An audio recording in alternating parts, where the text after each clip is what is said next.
2026-27નું budget સત્ર ચાલુ થઈ રહ્યું છે।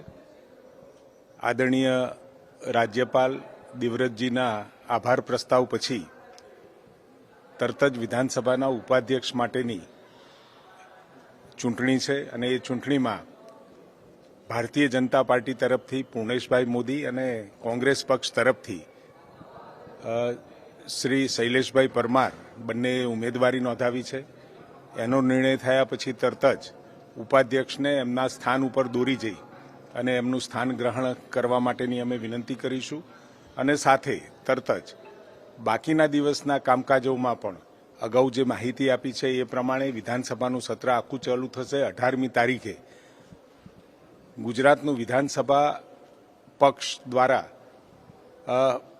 પક્ષ અને વિપક્ષ દ્વારા બજેટ્સની રજૂઆત અને રજૂઆતના અંતે એની ચર્ચાઓ અને ચર્ચાઓના અંતે એને પારિત કરવામાં આવશે અને જે બજેટ રજૂ થવાનું છે એ આગામી વિકાસની ગુજરાતના વિકાસની ખૂબ મોટી સીમાઓ તય કરવાનું બિલકુલ નિશ્ચિત છે।